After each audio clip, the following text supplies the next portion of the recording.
एक बार एक संत को अपना भव्य आश्रम बनाने के लिए धन की जरूरत पड़ी। वह अपने शिष्य को साथ लेकर धन जुटाने के लिए लोगों के पास गए। घूमते घूमते वह एक गांव में अपनी शिष्या एक बुढ़िया की कुटिया में पहुंचे। शिष्या की कुटिया बहुत साधारण थी, वहां किसी तरह की सुविधा नहीं थी। जब शाम हो गई तो संत वहीं ठहर गए। बूढ़ी माँ ने उनके लिए खाना बनाया। खाने के बाद संत के सोने के लिए माँ ने एक तख्त पर दरी बिछा दी और तकिया दे दिया। खुद वह जमीन पर एक टाट बिछाकर सो गई। थोड़ी ही देर में वह गहरी नींद सो गई, लेकिन संत को नींद नहीं आ रही थी। वह दरी पर सोने के आदी नहीं थे, अपने आश्रम में सदा मोटे गद्दे पर सोते थे। संत सोचने लगे कि जमीन पर टाट बिछाकर सोने के बावजूद इसको गहरी नींद आ गई और मुझे तख्त पर दरी के बिछौने पर भी नींद क्यों नहीं आई। मैं तो संत हूँ, सैकड़ों का मार्गदर्शन करता हूँ और यह एक साधारण बुढ़िया है। यह बात उन्हें देर तक मथती रही। सोचने लगे, एक दिन यही रुकता हूँ, देखता हूँ कि यह ऐसा कौन सा मंत्र जानती है कि ऐसी अवस्था में भी प्रसन्न है और चैन से सोती है। सुबह जल्दी उठकर बूढ़ी माँ ने अपने हाथ से कुटिया की सफाई की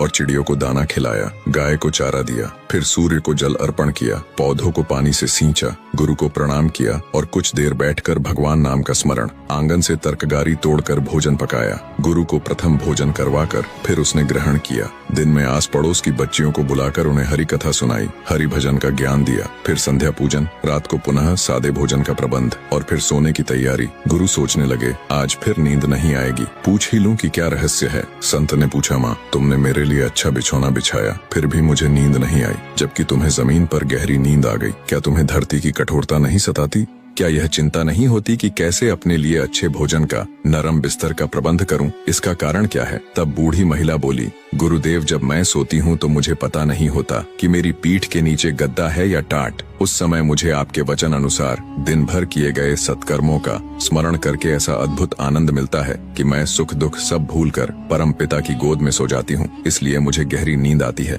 संत ने कहा, मैं अपने सुख के लिए धन एकत्रित करने निकला था। यहाँ आकर मुझे मालूम हुआ कि सच्चा सुख भव्य आश्रम में नहीं बल्कि संतोष में है, गरीब की इस कुटिया में है। सच्चा सुख बाहरी चीजों में नहीं बल्कि मन की शांति, संतोष और सत्कर्मों में है। इसलिए हमें धन और ऐशो आराम की जगह अच्छे कर्मों, सेवा और भक्ति पर ध्यान देना चाहिए, जिससे हमें वास्तविक सुख और मानसिक शांति मिले।